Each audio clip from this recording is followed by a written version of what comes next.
Graça e paz, meus irmãos, nessa noite. Quero convidar os irmãos a abrirem suas Bíblias lá no Evangelho de Mateus, no capítulo 5, para que possamos fazer a leitura dos versos de número 14 até o verso 16. Evangelho de Mateus, capítulo 5, faremos a leitura dos versos 14 a 16. Amém? Crendo então que os irmãos já abriram suas Bíblias, lhes convido a, junto comigo, lermos os versos 14, 15 e 16. Diz assim a Sagrada Escritura: Vocês são a luz do mundo. Não se pode esconder uma cidade situada no alto de um monte, nem se acende uma lamparina para colocá-la debaixo de um cesto, mas num lugar adequado, onde ilumina bem todos os que estão em casa. Assim, brilhe também a luz de vocês diante dos outros, para que vejam as boas obras de vocês e glorifiquem o Pai de vocês, que está nos céus. Vamos orar um pouco. Senhor, nós exaltamos ao Teu nome nessa noite, nós Te bendizemos e Te agradecemos, ó Pai, pela oportunidade que o Senhor nos concede de mais uma vez levar a Tua palavra, mesmo que de forma remota, para aqueles que necessitam dela. Que o Senhor, como sempre, honre a Tua palavra e não permita que nada, a não ser a Tua santa palavra, seja manifesta e anunciada aqui nessa noite. Que o Senhor esteja conosco e nos abençoe em nome de Jesus. Amém. Meus queridos, o texto que nós acabamos de ler, ele continua o raciocínio que foi iniciado pelo Senhor Jesus no verso 13, verso esse que expomos algumas semanas atrás.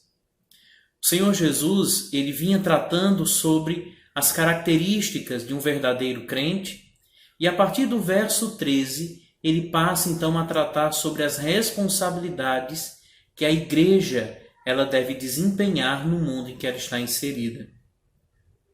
É saudável, meus irmãos, que lembremos que a igreja e o mundo eles são essencialmente diferentes. A igreja ela é chamada do mundo, está no mundo, mas ela não é do mundo. E estando no mundo, recai sobre ela uma responsabilidade.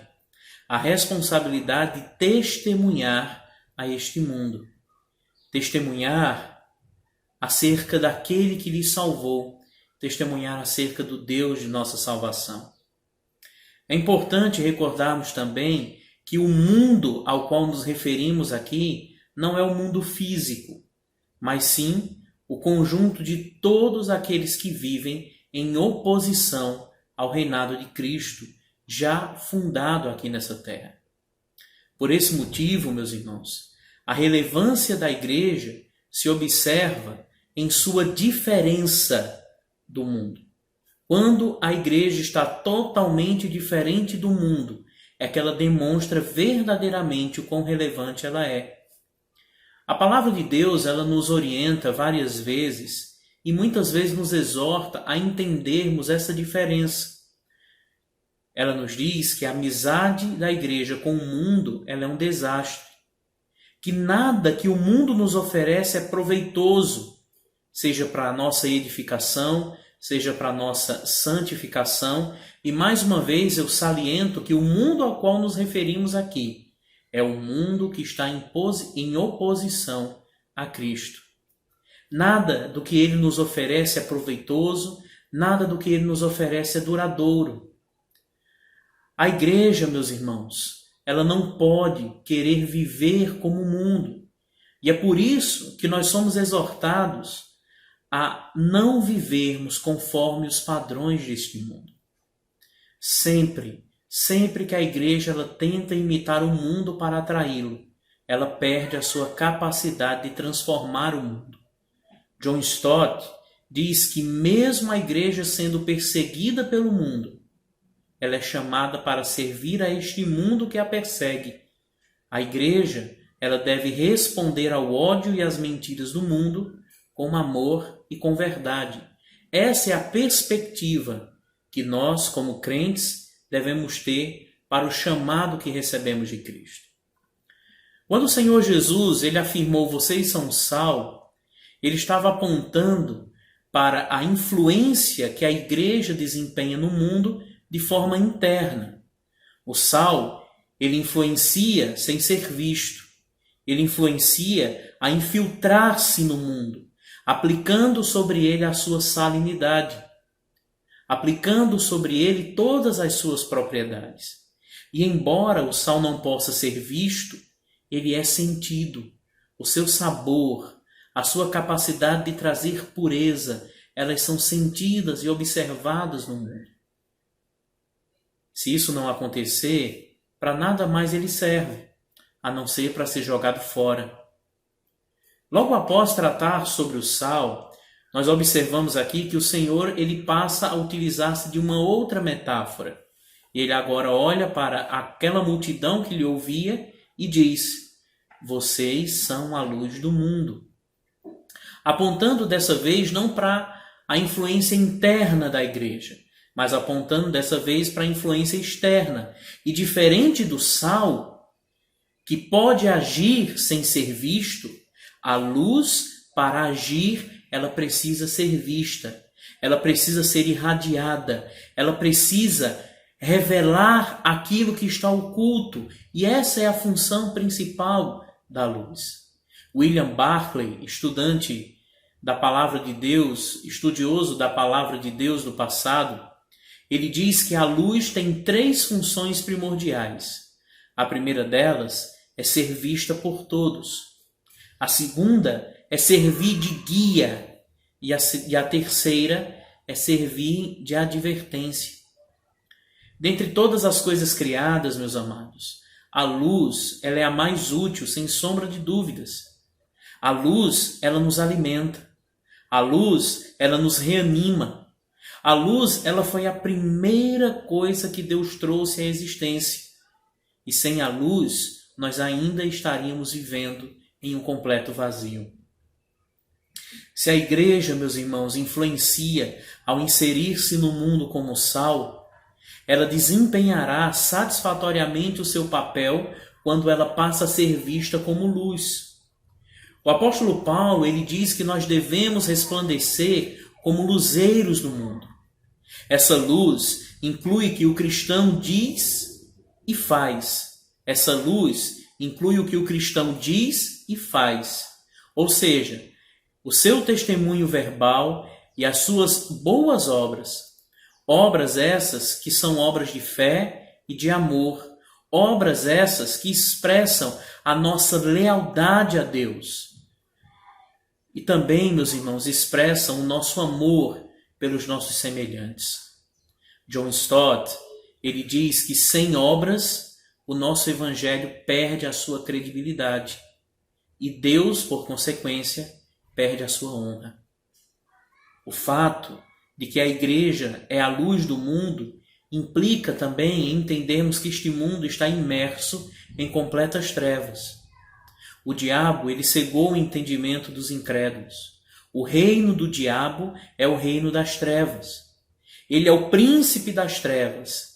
As pessoas andam em trevas. As suas melhores obras são trevas. Os pecadores, meus irmãos, não sabem de onde vêm nem para onde vão. Eles não sabem em que tropeçam. E por este motivo, a luz que a igreja traz desempenha um importante papel neste mundo. Então, o que Jesus quer dizer ao afirmar vocês são a luz do mundo? Primeiramente, nós precisamos entender o que a luz simboliza. E, em primeiro lugar, a luz simboliza a verdade. Nós bem sabemos que o mundo inteiro jaz no maligno. Também sabemos que o diabo é o pai da mentira. Seu reinado é um reino de trevas. E como pai da mentira, muitas mentiras que assolam a cristandade hoje e a sociedade em que estamos inseridos. Mentiras filosóficas, morais, espirituais, mantêm as pessoas prisioneiras do engano. A verdade é luz, e a luz resplandece nas trevas, e as trevas não podem prevalecer contra ela. A igreja é a luz do mundo, e onde a igreja chega com a sua luz, as trevas da ignorância são afastadas. O engano e a mentira, elas são dissipadas.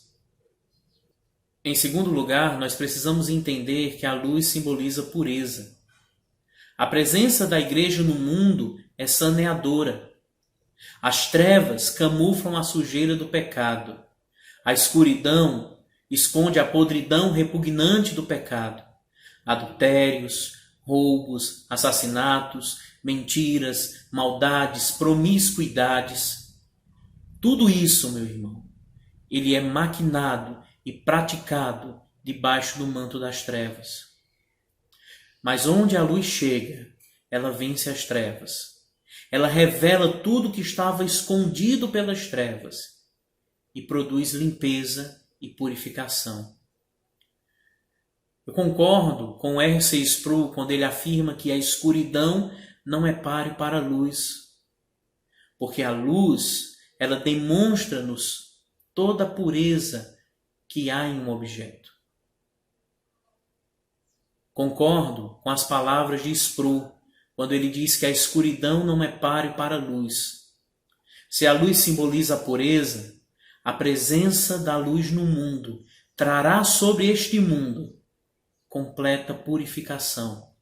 Afastará deste mundo as trevas que encobrem o seu pecado e trará sobre ela a completa pureza que somente a perfeita luz é capaz de nos revelar. Em terceiro lugar, a luz simboliza vida. Meus queridos, não há vida sem luz. Sem luz não há fotossíntese, e sem fotossíntese não haveriam plantas. Sem as plantas não haveriam oxigenação e alimento. Sem oxigenação e alimento não há vida. Nós não sobreviveríamos. Logo, a presença da luz no mundo é que mantém o mundo em vida. Sem a igreja no mundo não haveria fôlego de vida. Sem a igreja no mundo não haveria uma palavra que alimentasse e saciasse a fome que há neste mundo. E me refiro à fome espiritual, a fome daqueles que verdadeiramente andam famintos pela justiça de Deus. Sem a igreja no mundo, meus irmãos, este mundo permaneceria entregue e imerso completamente no pecado. Um piedoso estudante da palavra, ele disse certa vez: para influenciar o mundo, a igreja precisa ser antes de fazer, pregar aos olhos antes de pregar aos ouvidos, ter a vida certa e não a doutrina certa.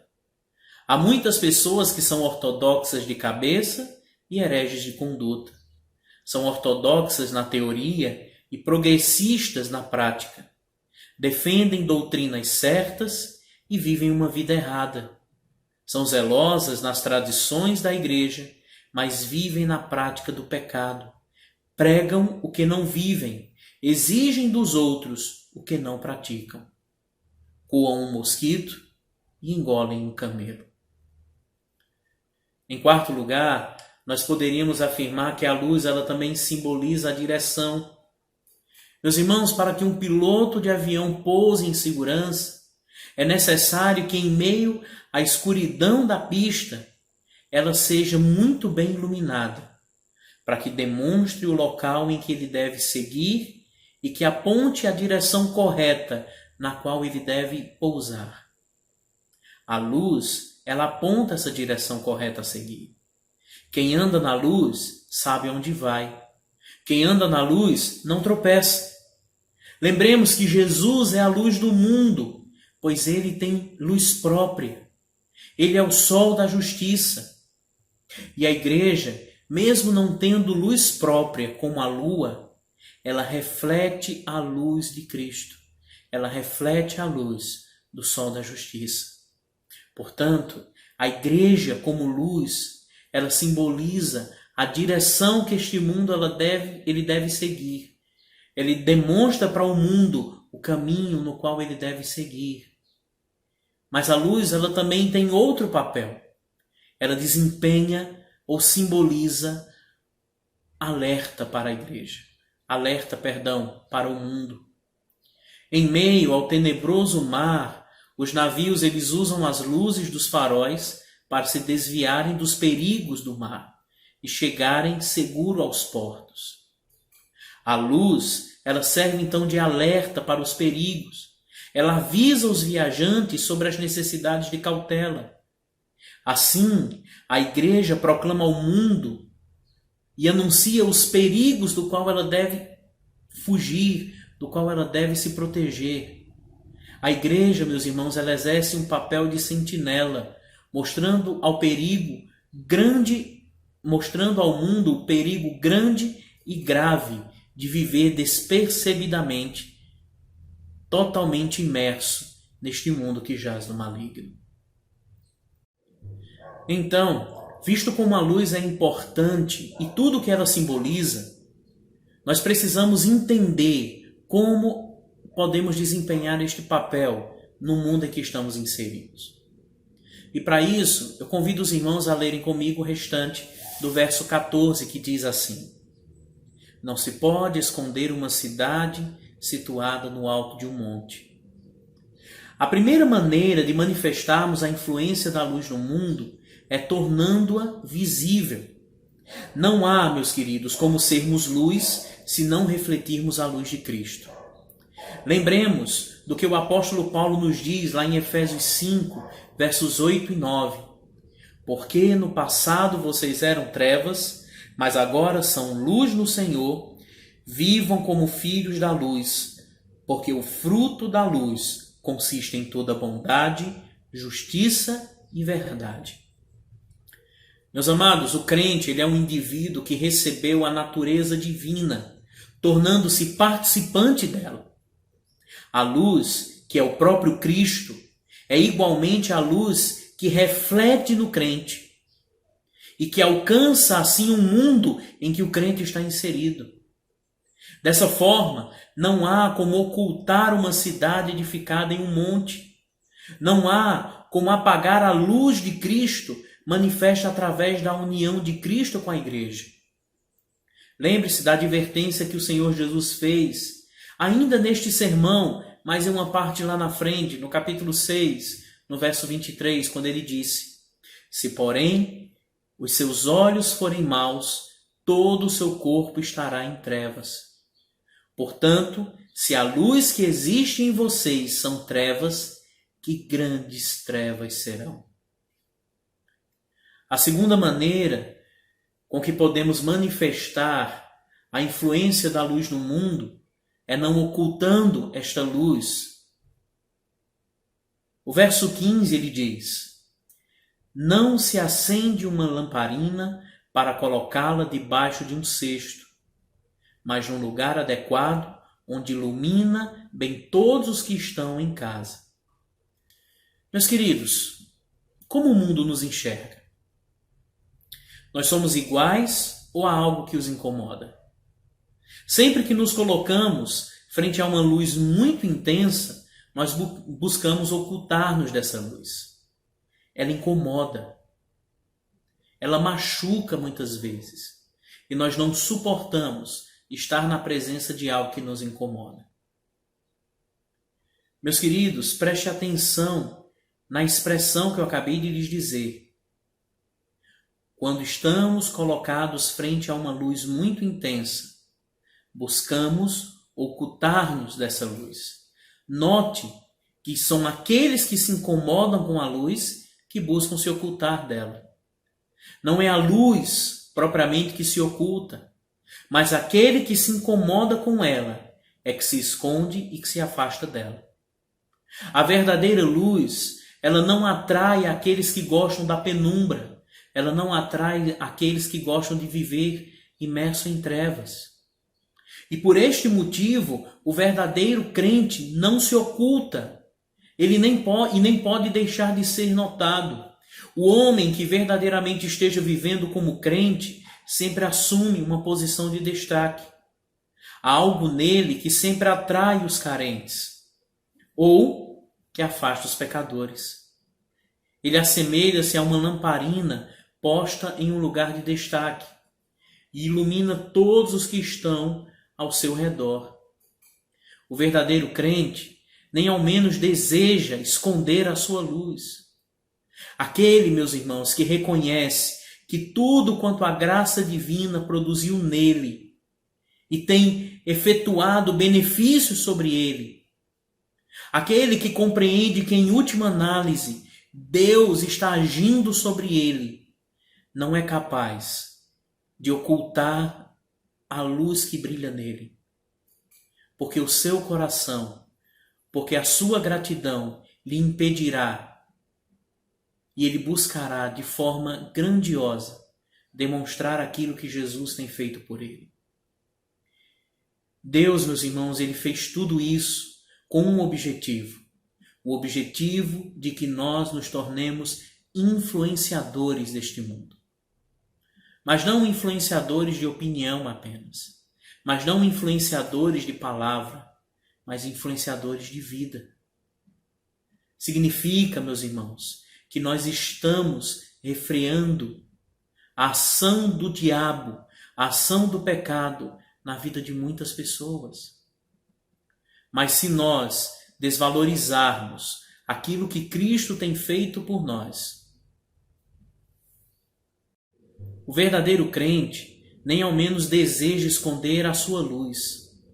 Aquele que reconhece que tudo quanto a graça divina produziu nele e tem feito em seu benefício, entende que, em última análise, Deus é quem tem feito tudo isso em sua vida. E Deus fez tudo isso com o fim de que ele possa influenciar a outros.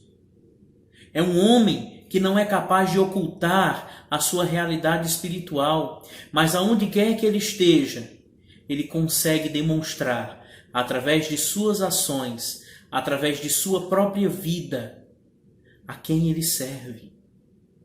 O verdadeiro crente não é capaz de ocultar a luz que brilha nele. Mas se essa luz estiver oculta em nossas vidas, significa que nós estamos refreando a ação de Deus em nossas vidas.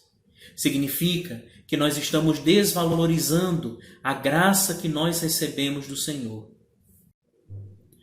Meu irmão, valorize e priorize a seu Deus. Reflita a luz que provém dele. Sabemos que refletimos a luz de Deus quando essa luz ela pode ser enxergada por aqueles que nos cercam. De que forma?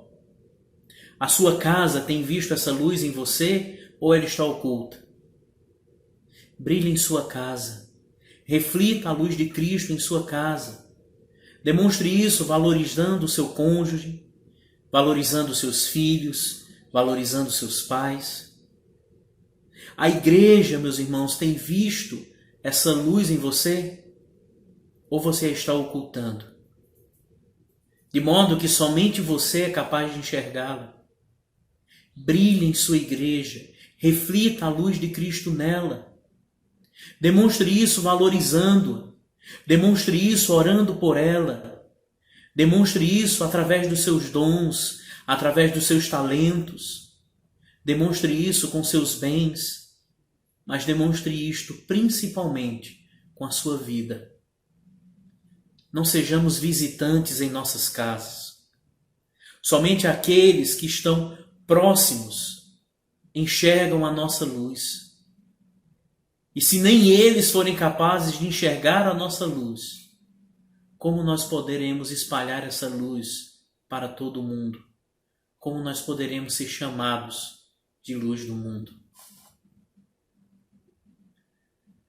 Eu gostaria de concluir dizendo que assim como nada se pode fazer com o sal que tenha perdido a sua capacidade de salgar, e para mais nada ele serve a não ser para ser lançado fora, o mesmo acontece com a luz que perde a sua capacidade de iluminar. para nada mais serve. A luz que não brilha, ela precisa ser trocada, ela precisa ser jogada fora. Da mesma forma, meus irmãos, que o sal, para ser útil, precisa conservar a sua salinidade, a luz, para ser útil, não pode ser escondida. A igreja, ela precisa ser edificada como uma cidade sobre um monte. Ela precisa ser posta sobre o lugar mais alto para que ilumine bem tudo que está ao seu redor. Meus irmãos, a verdade ela não pode ser escondida, ela precisa ser proclamada. A igreja não pode se esconder, mas ela deve resplandecer. A luz, ela sempre aponta para algo e para alguém. Ela nunca aponta para si mesma. Se nós somos a luz do mundo, a nossa luz deve refletir a Cristo. Na medida em que espalhamos no mundo luz, nós anunciamos a Cristo. E o anunciamos através de nossas vidas, o anunciamos através de nossas obras. À medida com que agimos neste mundo, o Pai é glorificado nos céus e os homens são servidos na terra. É por este motivo que o Senhor Jesus encerra esta sessão com as seguintes palavras: assim brilhe também a luz de vocês diante dos outros, para que vejam as boas obras que vocês fazem e glorifiquem o Pai de vocês que está nos céus. Quando a luz da igreja brilha, os homens devem ver não sua força, mas as suas obras. A palavra aqui traduzida do grego por obras indica que essas obras não devem ser apenas boas, mas elas devem ser belas e atraentes.